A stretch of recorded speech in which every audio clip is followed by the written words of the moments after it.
Kara France is hot property in the UFC's flyweight division right now, and after knocking out former bantamweight champion Cody Garbrandt at the end of last year, he backed up his recent hype by scoring an impressive decision win over Askar Askarov in March. And he has a message for the world. Today we're discussing the Kiwi's recent claims that he is the best in the world, so stay with us. First up, let's take a quick look at his career. After going 1-2 in the early days of his career, it's safe to say that Kara France has picked it up and is now one of the top flyweights in the world. He decided to train MMA after being picked on in high school thanks to his diminutive stature, and moved to Phuket in Thailand in 2013 after being awarded a Muay Thai scholarship. He began his professional career 3 years before this, however, and it's safe to say he didn't exactly set the world alight in his early days, and at one point held a record of 7-6. However, he picked his form up and won his next 5 fights, catching the attention of Dana and the UFC decision makers, and made his debut on the Dos Santos vs. Tuivasa card in 2018, winning by unanimous decision. So far in his UFC career, he has gone 7-2, only being beaten by former champ Brandon Moreno, as well as Brandon Royval. Kara France is currently on a 3-fight win streak and has been touted as a future flyweight division world champion, thanks to the ferocious power he possesses in his hands, which for such a light division is a handy weapon. And the man himself is set to take on Brandon Moreno this summer in a rerun of their 2019 fight, which Moreno won by unanimous decision, for the interim flyweight title in July. What have you guys thought of Kara France's career so far? Next up, what has Kai been saying recently? Well, Kara France has worked hard to shake off the underdog moniker he has acquired throughout his stint in the UFC, and right now is being talked about as one of the biggest threats to Deiveson Figueiredo's flyweight crown. And speaking recently in the build-up to his next fight with Brandon Moreno, Kara France has spoken of how it all came about. He revealed how he was at home when he received the call about the Moreno rematch and alluded to the fact that that was the fight he wanted. He explained how he took the Askarov fight in the hopes it would propel him to the next level and a title shot, which it has. He said, "I found out the news when I was just at home, and then 10 minutes later I got a knock on the door, and it was the USADA, United States Anti-Doping Agency. Insane." And Kara France has spoken of how seeing what Moreno did after their last meeting has given him confidence of what is possible in his own career going forward. Moreno got the unanimous decision win, but Kara France has made adjustments in his own game and is currently on a run of 4-1 since then. And speaking about what Moreno did after their meeting, he said, "He went on to win the title after our first outing, so I've taken that as confidence." Who do you have when these two do battle again? What else did Kara France have to say then? Well,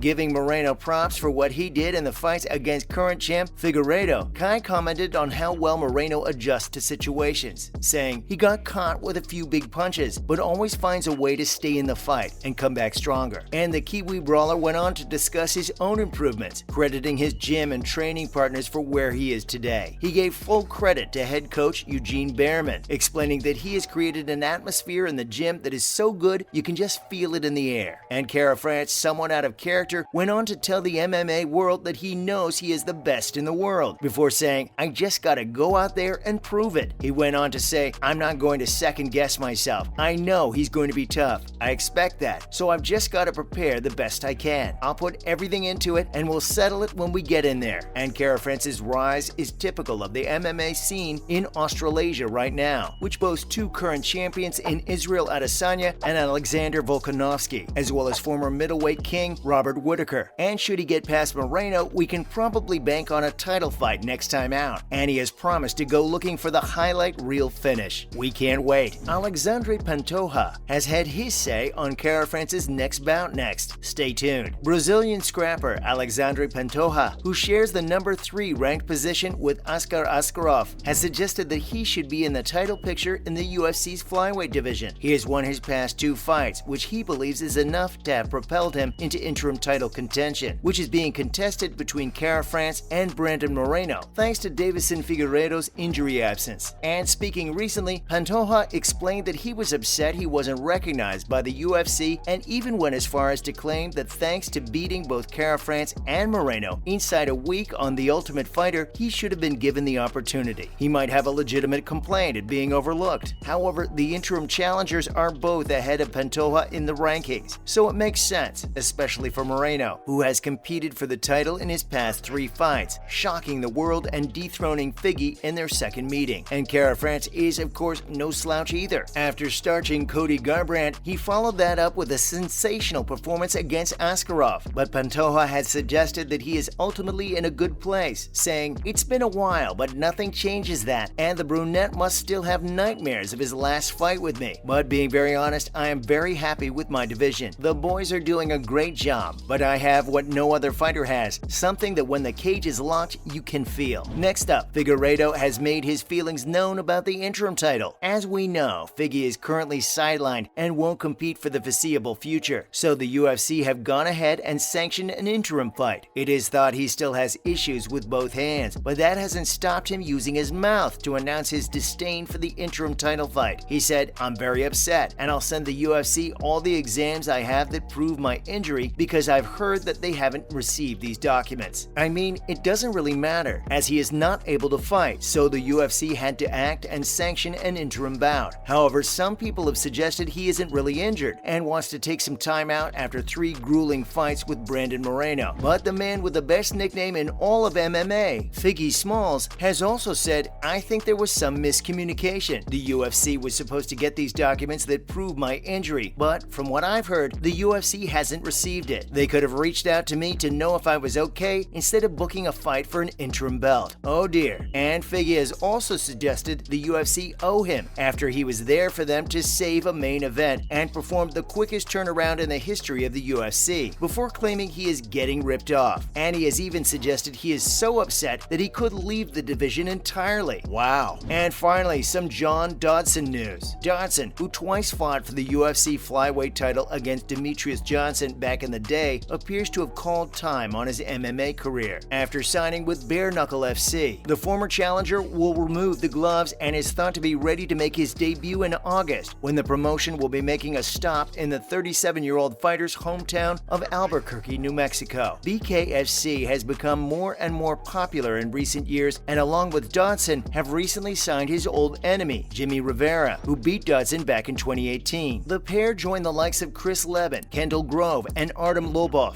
as well as female fighter and wrestler Paige Van Zandt. Dodson left the UFC back in 2020 after an 8-year stint with the promotion, in which he went 9-7, but it is not known how he will fare with BKFC, as he has never boxed professionally. He does, however, hold 10 knockout wins out of his 22, which is pretty impressive. Will you be keeping an eye on Dodson's BKFC career? As always, thanks for tuning in today, and remember to stop by again next time for some more fun and games. And why not do us a favor by sharing today's video with any MMA fans you might know of, as well as subscribing to our channel. Bye!